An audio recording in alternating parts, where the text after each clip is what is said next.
Episode 1 The Delivery. Statement of Dara Kane regarding a shift that took place on October 1st, 2024. Original statement given October 15th of 2024. Audio recording by Beck Willow, head archivist of the Magnus Institute of Statement begins. I've never been a fan of the night shift, but who's going to argue with a pay raise, right? I will say, being stuck in a warehouse in the middle of the night alone, not my idea of an exciting night, but it beats dealing with people in the department store. First few nights were fine. Get the shipments, unload them in the designated area, mark it, rinse, and repeat. Well, this night was no different. I took a lot of shipments and stocked a lot of shelves that night, but this particular shipment was a little off, I guess. The shipment came in like normal, except the usual delivery guys, Dave and Will, I think that was their names. I don't know. We really only said hi to each other in passing, so didn't really bother to really learn their names. Apparently, they were both off that day, since we saw two new guys come in. Funny-sounding guys. They had some kind of, I think they're called a Cockney accent or something. I don't know, definitely something from the UK. Either way, it was all business as usual. Take the shipment, put it on a shelf, mark it, done. All pretty standard stuff, you know? Well, I was closing up for the night, and I had to turn out the lights to the warehouse. I was the last one out. I usually am, so it's not that big of a deal. I'm kind of used to it. I was fiddling with my keys when I heard a light tapping sound?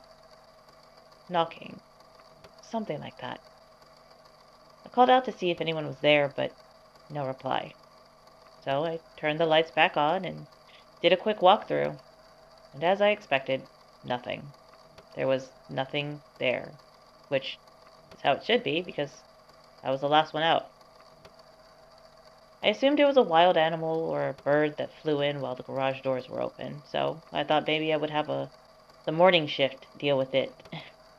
It's not really my problem, you know? I never really took in how creepy the place seemed at night. We store all sorts of objects here, but I think what bothered me the most were the mannequins. They made me think of tall dolls or something. I hate dolls. As I was walking down the aisles, I could have swore I heard the knocking once more, but this time it was maybe a little closer. I don't know what it was, but I had this overwhelming feeling that I was being watched? More like observed, I guess. I'm not sure how to put it into words, but it was enough to make the hairs on the back of my neck stand up, okay? So I turned around, called out, and said, "Stop messing around and get out, or I'm gonna lock you in here, you know? Something to scare them, spook them, if you will. No one really wants to stay locked up in a warehouse all day. Trust me." Still, the knocking continued. But this time it was as if it was in a box that was next to me. I looked over and there it was. It was the delivery box I took in that day from those weird guys that I met. I didn't even bother looking. I simply walked away. I've seen enough horror movies to know when to leave a creepy situation like that, you know? But as I walked away, I started hearing footsteps behind me. I'll admit I got scared. I mean, who wouldn't? So I started walking past her, then jogging, then practically running until I could find the front door. The aisles felt longer than usual. It was like running through a maze that was never ending. But I eventually found the door, and just as I was about to open it, I saw Valerie, the morning shift manager.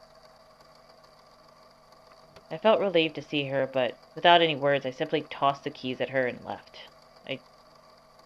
I was kind of creeped out, alright? I didn't want to explain it to her. I didn't want to sound crazy. She was my boss. It was a whole thing. I just kind of let her deal with whatever that was. Well, according to management, Valerie's taking my shift, and I'll be taking hers in the morning. I'm thankful, of course, but it made me wonder if I had just turned around. Would I have seen what I thought was chasing me, or maybe it would have been nothing at all? I don't know. Maybe it's best I didn't.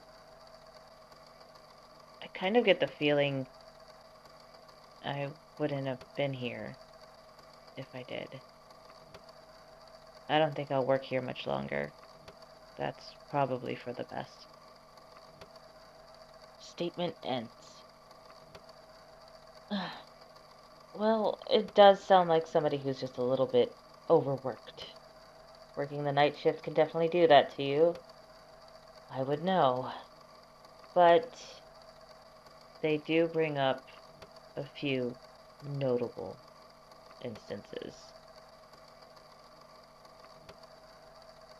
The two men who made the delivery, with the Cockney accents, as she said, has been something that the Institute of London has notated we should keep an eye out for.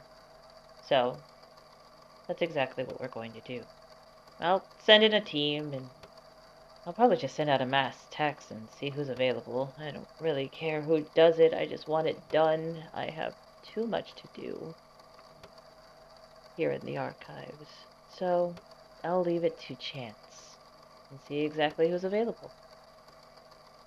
In the meantime, I will advise whoever is on this excursion to talk to the witnesses, go to the warehouse, and if possible, retrieve the delivery. End recording.